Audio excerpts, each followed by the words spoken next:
Hey y'all, I am Dani and welcome back to Summer Skye Gardens. If you're new to my channel or don't know me, I live in Spring, Texas, which is right north of Houston.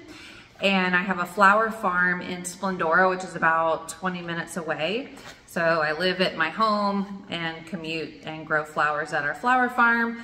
At my home, I also focus on vegetable gardening and pollinator gardening, and I kind of share a little bit about all different types of gardening as well as the flower farm on this channel. So usually toward the beginning of my videos, I'll put in my USDA zone I'm in so people can get a reference as to my climate. But I'm actually here to talk about that particular subject and tell you that that is a bad way to garden or farm. The reason why I'm bringing this up right now is the USDA just released a new map, kind of reconfiguring the zones based off the last 12 years of climate data. And most people I know, their zone changed slightly warmer, and that's just because of in general climate change. So for instance, me, where I'm at, I was 9A last year. This year I'm 9B, and it makes sense because of course a lot of us are seeing hotter, drier summers and more milder winters compared to what we're used to. Our frost dates are changing, and so that's why the zones have changed. But if you don't know, the USDA zones are really only based off of the lowest, coldest temperature that you're gonna see in that zone. So for instance, now that I'm 9B, really my area should only get down to an average of 30 to 35 degrees at its coldest. But the USDA zone doesn't tell me anything about how the temperature changed throughout the year, what kind of seasons I have, and how hot it gets, which can be equally as important depending on what you're growing. So I wanted to show you guys a method that is very popular in vegetable gardening and how you can apply it to where you live, whether you're gardening or you're farming, whether you're growing vegetables, flowers, or anything and everything. This is a much better way to plan about your growing seasons, what you're gonna grow, and when you're gonna grow it. So what we're gonna do is create a seasonal calendar by month from January to December. So get yourself a piece of paper and just write down each month. And what we're gonna do is we're gonna gather data on our particular area, our microclimate, our city, and we're gonna find the average highest temperature, the average lowest temperature, and the amount of precipitation on average or in total for each month over the last 12 months. And we're gonna compile a seasonal calendar. Then we're gonna look at each month and take the temperatures and decide if it is a cold month, a cool month, a warm month, or a hot month. And then you can kind of look throughout your year and see when are your seasons. Now, most areas are going to have, either a cold winter and a warm summer, or a cool winter and a hot summer, and there's gonna be shoulder seasons that are fairly similar in, temperature. You may have a cold winter with a cool spring and fall, and then a warmer summer. Or, if you're in a southern climate like me, you may have a cool, mild winter, warm spring and summers, and then warm spring and falls, and then a hot summer. So, in order to know that, you have to go through and find your temperatures for each month and write down that seasonality, and you'll start to see a pattern. I also think it's good to know the precipitation, although that can vary a lot more than the temperatures year by year, depending on storm weather. But just to get an idea of when you typically see more rain, when do you see less, so that you're prepared with your watering needs for whatever you're growing. Now, how do you know if a month is cold, cool, warm, or hot? Well, once again, this is going back to kind of some of the principles from vegetable gardening. We consider, in the vegetable gardening world, you consider a cold temperature anything that's 35 degrees or below. So you're really getting into that frost area or even freezes, and typically around this time you might see ice or snow, and that of course helps guide you on what you can grow during that time. So cold months are going to be where most of your temperatures are 35 degrees or lower. Cool months are going to be where most of your temperatures are between 35 and 65 degrees Fahrenheit. Warm is going to be 65 to 85, and then hot is going to be 85 degrees Fahrenheit or higher. So let me show you the seasonal calendar I made for my home, Spring, Texas, which is now traditionally Zone 9B. So I kind of created this document for reference. So you can see here in January, my highest average temperature this past January was 67 degrees, and my average low temperature was 49. I had 6.58 inches in precipitation, which is pretty typical. We usually have a couple of months that are pretty wet and cold, usually January and February where I live. Now I labeled this a cool month because most of our temperatures are between 35 to 65 degrees on average. Then I went to February. The highs kind of started creeping up towards 70. The average low was 51, 1.49 inches, so not quite as wet. So this kind of borders on the cool, warm zone. And I put an asterisk next to cool because most of the temperatures are more in the cool area, but you do have some that are creeping up into the warm area. And this is good to know because this is when you're gonna see the transition in your seasons. And then of course you can see here, we get down to March. Now we're getting a little warmer. Average high was 76, average low was 58, 1.15 inches of rain. Still kind of on the border of cool and warm, but I put the asterisk next to warm because, you know, now we're starting to creep up more to the 65 degrees and higher. We still have some below that, so you're kind of bordering that cool, warm season. And then by April, you know, we're really getting up into the warmer temperatures. And then by June to July, we're in the super hot temperatures. August is always our worst month. Our average high was 102 degrees, which is an average. So there were some, I think the highest recorded temperature was 109 or 110. Now, you will find when you go to look up your city, they're going to use the closest major airport. That's where a lot of the weather data comes from. And there's a really awesome website that you can look up this information on, and I will link it down in the description below.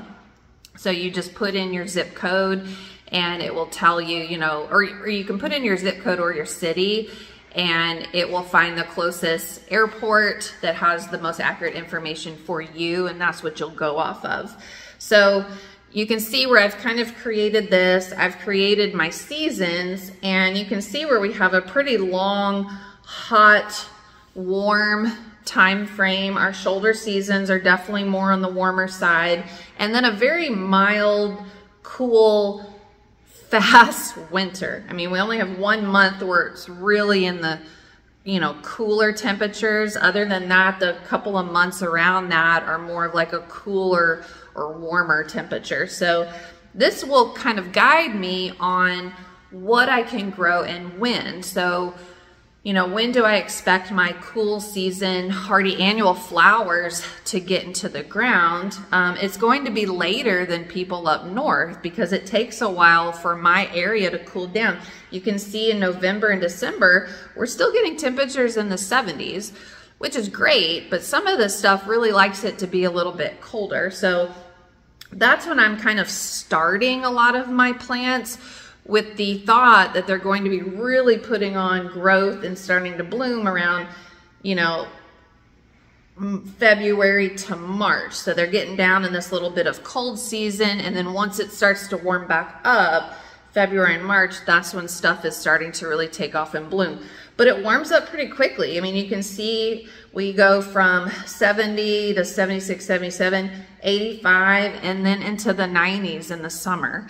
So we have a pretty fast spring. So I know anything I grow, I need to really be fall planting for it to bloom in the spring. It's going to be super fast and furious. And then I'm off to summer flowers, and that is going to last really until November or December. Now here's a very interesting point. So Spring, Texas, we're zone 9B.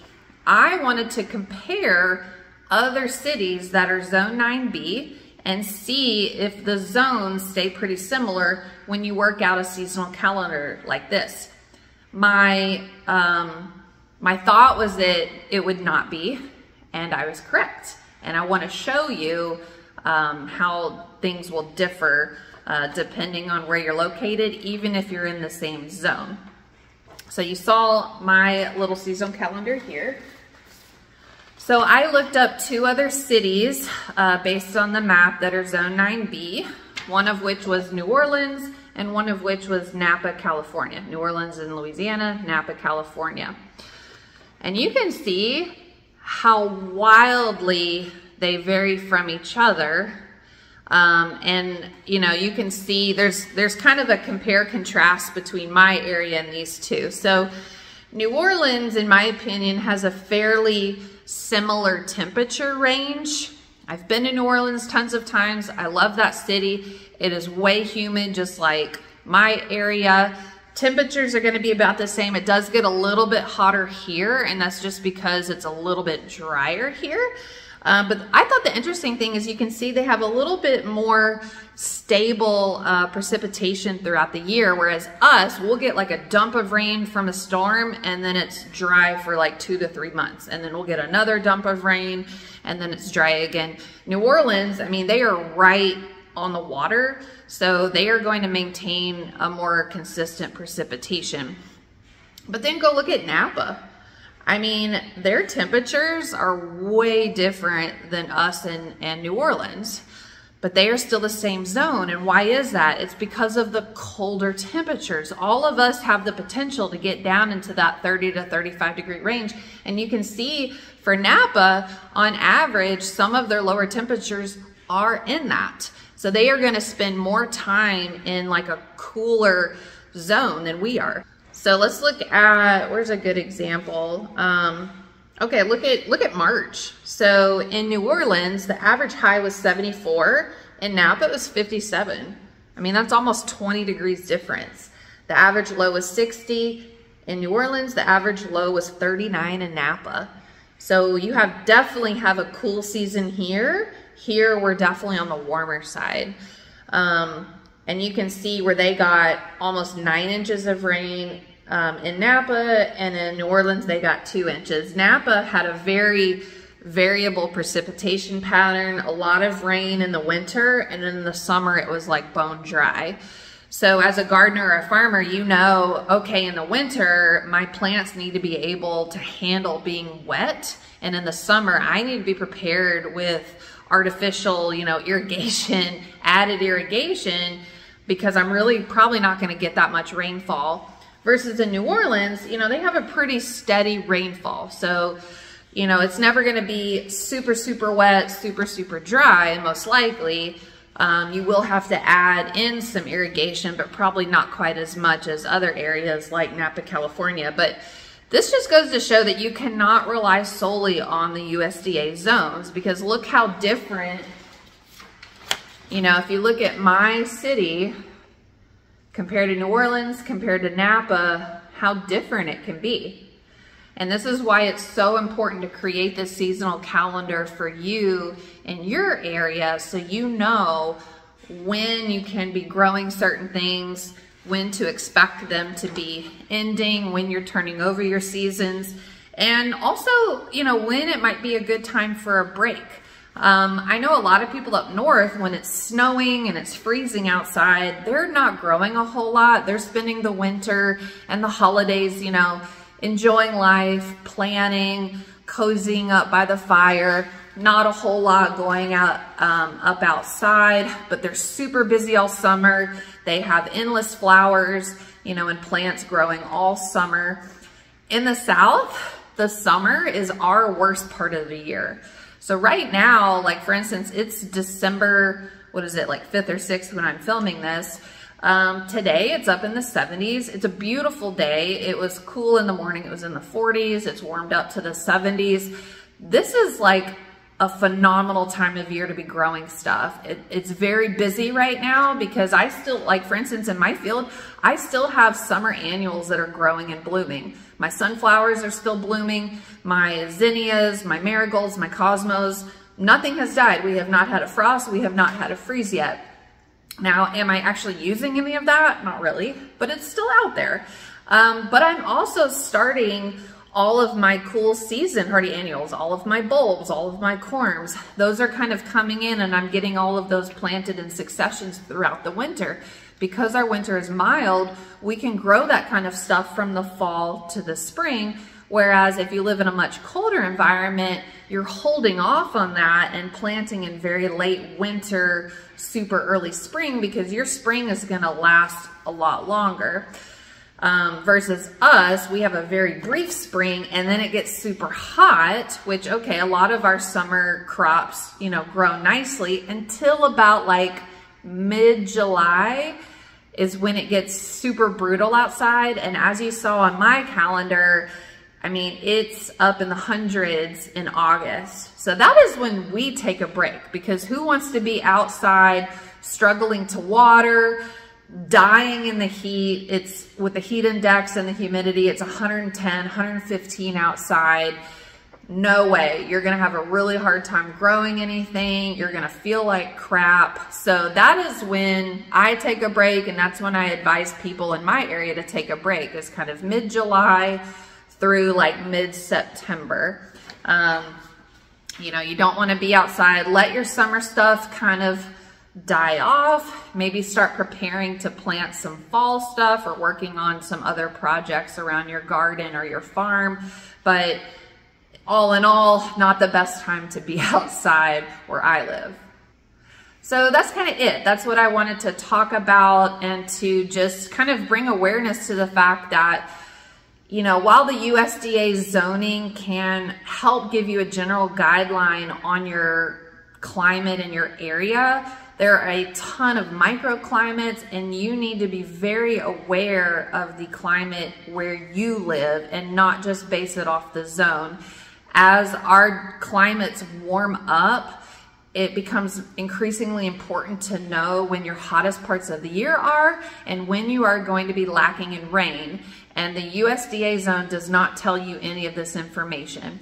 So go click on the link below, go create your own seasonal map for where you live. If you have any questions or comments, please leave them below. Thanks for tuning in, and I will see you in my next video.